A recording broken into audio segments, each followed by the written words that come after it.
Firman Tuhan yang akan saya sampaikan masih tetap, carilah Tuhan, maka kamu akan hidup. Bagian yang keempat, carilah Tuhan, maka kamu akan hidup. Ya, buka kitab kita ya. Kita kembali kepada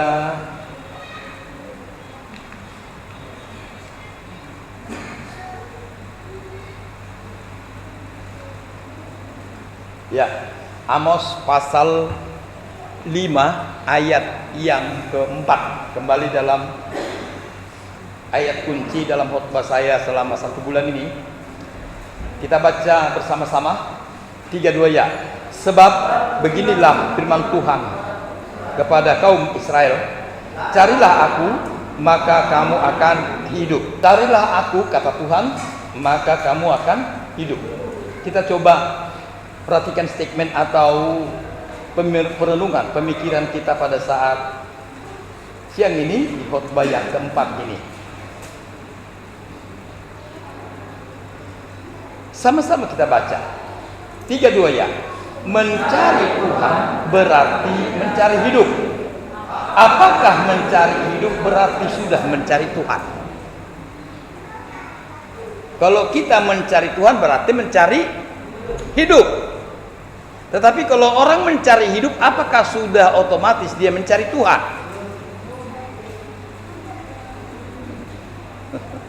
Belum tentu ya. Belum tentu. Ada orang mencari hidup lalu bekerja demi sesuap nasi supaya hidup. Jadi belum tentu mencari Tuhan kalau orang mencari hidup. Tapi kalau mencari Tuhan pasti mencari hidup. Amin. Tentu bukan hidup jasmani saja, terlebih justru hidup rohani. Dan yang terutama adalah hidup rohani. Firman-Nya berkata, maka karena begitu besar kasih Allah akan dunia, sehingga dikaruniakan anaknya yang percaya, supaya barang siapa yang percaya kepadanya tidak binasa, melainkan hidup selama-lamanya. Amin. Kita lanjutkan. Sekarang kita kembali ke Amos. Kita lihat dulu Amos pasal yang kelima ayat yang ketiga. Yang kita baca tadi ayat 4 ya, betul? Ayat kunci ayat 4 ya. Sekarang kita naik ke ayat 4. Jadi ayat 3. Jadi saya kembali ke Amos ini. Kalau kemarin firman dan sebagainya, mungkin minggu depan beda lagi. Kita lihat ayat yang ketiga sama-sama 3-2 ya. Sebab beginilah firman Tuhan Allah kepada kaum Israel, kota yang maju berperang dengan 1000 orang, daripadanya akan tersisa 100 orang, dan yang maju berperang dengan 100 orang, daripadanya akan tersisa 10 orang. Apa yang terjadi? Bukankah ini sebuah contoh kemerosotan, kekalahan, kegagalan? Kenapa? Ini untuk Israel, saudara. Kita tahu dalam sejarah Israel, ketika peperangan demi peperangan, justru kemenangan demi kemenangan. Amin. Orang Israel sama seperti nyanyian kita tadi, bahkan itu nyanyian mereka. Saya tidak takut walau beribu-ribu rebah di sisi kanan, berlaksa di kiriku. Saya tidak takut sebab Tuhan beserta dengan aku. Tapi kalau kita lihat ayat ini, ya, firman Tuhan kepada kaum Israel, kota yang maju berperang dengan 1000 orang, 1000 orang maju. Ternyata begitu selesai peperangan pulang tinggal berapa orang? 100 orang. Terus yang maju 100 orang pulang tinggal 10 orang. Apa yang saudara bisa bayangkan? Kemerosotan. Saudara, di dalam situasi pandemi ini mirip seperti ini. Yang tadinya banyak usahanya, yang tadinya banyak uangnya, yang tadinya banyak simpanannya, akan terjadi kemerosotan. Asetnya yang tadinya sekian berkurang. Mending berkurangnya sedikit ya. Misalnya 10% yang berkurang. Tapi kalau ini 90% yang habis, tinggal 10%.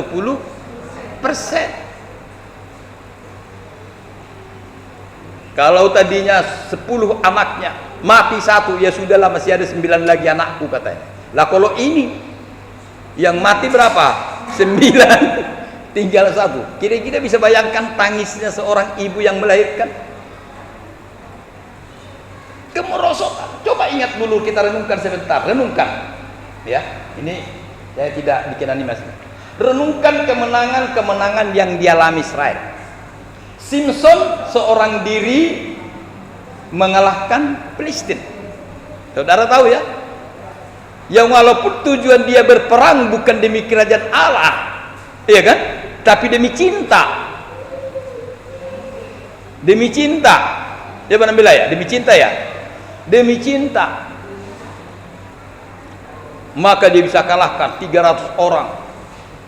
Bahkan singa juga bisa dikalahkannya. Keledai, dengan rahang keledai dia bisa membunuh. Kemudian apa lagi? Saul mengalahkan beribu-ribu musuh, sedangkan Daud mengalahkan berlaksa-laksa musuh. Ini sampai di nyanyian ada. Orang-orang Israel, putra-putri Israel bernyanyi bersahut-sahutan. Mereka berkata bahwa Saul itu mengalahkan beribu-ribu, sedangkan Daud mengalahkan berlaksa-laksa. Sempat iri yang namanya Saul, kok lebih besar, lebih banyak yang dikalahkan Daud. Dan memang fakta. Bahkan kalau ingat namanya si Goliat, ingat ya, tentara Filistin hanya dengan apa? Dengar jawab saya, dengan apa? Sedikit, satu biji batu dari sungai, ali-ali, ketapel kalau sekarang, abalang zaman dulu. Terus kalah. Barangkali dengan senapan dengan ini nggak akan sanggup, tapi kali ini hanya dengan sebiji batu. Luar biasa kemenangan Israel. Amin. Terus Gideon dengan pasukan 300 orang mengalahkan 120.000 orang musuh. Masih ingat khotbah saya itu? Terlalu banyak 10.000, terlalu banyak 2.000, terlalu banyak. Akhirnya tinggallah 300 orang. Ayo maju, 300 orang mengalahkan itu yang seperti pasir di laut. Ramai kali musuh kita. Maju terus, maju. Kalah 120.000, dibuat 300 orang. Luar biasa. Tepuk tangan untuk Israel. Tapi kali ini saya katakan bahwa kini Israel mengalami kekalahan. Maju 1.000 orang, tersisa 100. Maju 100 orang, tersisa 10. Sejarah bisa berubah. Tidak selamanya kemenangan itu ada. Tidak selamanya kemenangan itu kekal. Kita mungkin sering berkata, tidak selamanya juga orang kaya itu di atas. Tidak selamanya orang kuat itu bangga dengan kekuatannya. Ada saatnya dia mengalami seperti ayat ini. Oleh sebab itu apa yang kita lakukan? Carilah Tuhan maka kamu akan hidup. Itu firman-Nya. Baca sama-sama. 3, 2, ya. Carilah Tuhan. Jadi kunci daripada semua kegagalan, kematian, kehancuran dan lain sebagainya, kemerosotan tadi, supaya kita boleh tetap kuat hanya satu. Carilah Tuhan. Jangan yang di dunia ini. Mari kita baca yang di bawahnya ini.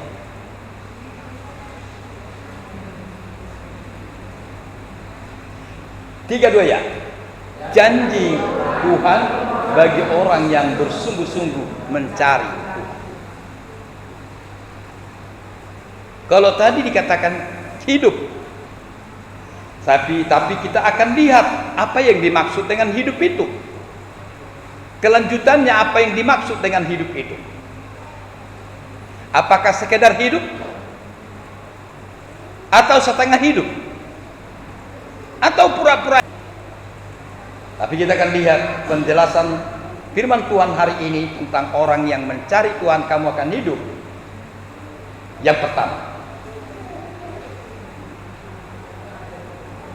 hidup yang ditawarkan oleh firman Tuhan kepada kita adalah hidup yang diberikan oleh Yesus, yang dijanjikan oleh Yesus, yang ada di dalam Yesus. Hidup itu hanya ada di dalam Yesus. Sekali lagi, hidup itu hanya ada di dalam Yesus. Tidak di dalam agama yang lain, tidak di dalam orang yang lain, siapapun dia yang pernah ada hidup di dunia kecuali Yesus. Hanya Yesus yang datang dari surga yang membawa hidup itu. Makanya dikatakan di dalam Yohanes pasal 14 ayat yang ke-6. Yohanes pasal 14 ayat yang ke-6. Kita baca sama-sama. 3, 2 ya. Kata Yesus kepadanya, "Akulah jalan dan kebenaran dan hidup. Tidak ada seorang pun yang datang kepada Bapa kalau ia tidak melalui aku." Akulah jalan kebenaran yang hidup. Kalau di dalam ayat ini, di bagian B-nya, tidak ada yang bisa sampai kepada Bapa kalau tidak melalui aku. Itu masih jalan. Ya, itu masih jalan. Yang kedua misalnya, kebenaran. Tidak ada yang benar di luar Yesus. Dengan kata lain, kalau ada orang benar, itu karena dibenarkan oleh Yesus. Amin. Sebenar-benarnya manusia tetap hidup dalam dosa. Makanya di dalam Mazmur katakan, aku lahir dalam dosa. Artinya masih di dalam kandungan ibunya pun manusia sudah berdosa. Jadi tidak alasan aku tidak pernah berbuat dosa. Maka kebenaran hanya di dalam Yesus dan hanya Yesus yang benar. Kita lanjutkan apa dikatakan lagi di sini. Hidup. Hanya Yesuslah hidup dan hanya di dalam Yesus ada kehidupan. Yesus sudah membuktikan bahwa dia hidup selama-lamanya. Fisiknya pernah mati, tapi dia bangkit dan hidup kembali. Dia duduk sekarang di sebelah kanan Allah Bapa. Banyak orang yang mati di dunia ini belum bangkit, tapi Yesus sendirilah orang yang telah mati dan bangkit dan hidup selama-lamanya. Maka barang siapa yang percaya dan menerima dia, maka dia akan hidup sama seperti Yesus hidup selama-lamanya. Amin. Itu yang pertama. Jadi hanya Yesus yang menawarkan hidup itu. Makanya firman-Nya berkata, carilah aku, kata Tuhan, maka kamu hidup. Hanya dia, karena dia yang punya hidup itu. Tidak ada manusia berkata, carilah aku. Sekaya-kayanya berkata, carilah aku, ikuti aku, kamu hidup. Kata, enggak ada. Orang terkaya pun akan mati juga. Tapi Yesus, dia hidup selama-lamanya. Yang kedua, mari kita baca sama-sama. 3, 2 ya. Tidak ada yang dapat mencuri atau merebut kita dari Yesus. Setelah Yesus menyelamatkan kita, memberikan hidup kepada kita, tidak ada yang bisa merebut atau mencuri baik keselamatan, bahkan mencuri kita dari tangan Yesus. Tidak ada yang bisa merebut. Mau apapun itu, mau santet itu, begu ganjang, beku pendek, tuyul, kuntilanak, tidak ada yang bisa merebut saudara dari tangan Yesus. Tapi ingat, dari mana? Dari tangan Yesus. Kalau hidupmu di dalam tangan Yesus, maka kamu akan tetap hidup. Tidak ada yang bisa merebut.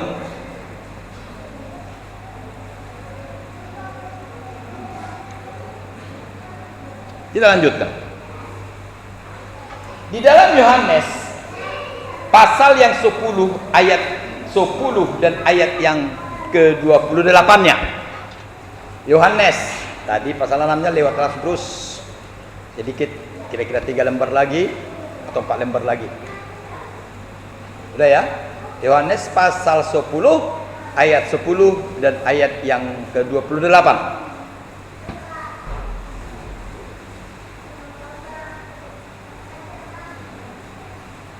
Dah? Yuk kita baca sama-sama ayat 10-nya dulu. 3, 2 ya. Pencuri datang hanya untuk mencuri dan membunuh dan membinasakan. Aku datang supaya mereka mempunyai hidup dan mempunyainya dalam segala hal. Sekarang kita lihat. Yesus memberi hidup. Tapi ingat, pencuri, iblis, setan, antikris mencuri, membunuh dan membinasakan. Dan lanjut ayat yang ke-28. Sama-sama kita baca ayatnya. 3, 2 ya. Dan aku memberikan hidup yang kekal kepada mereka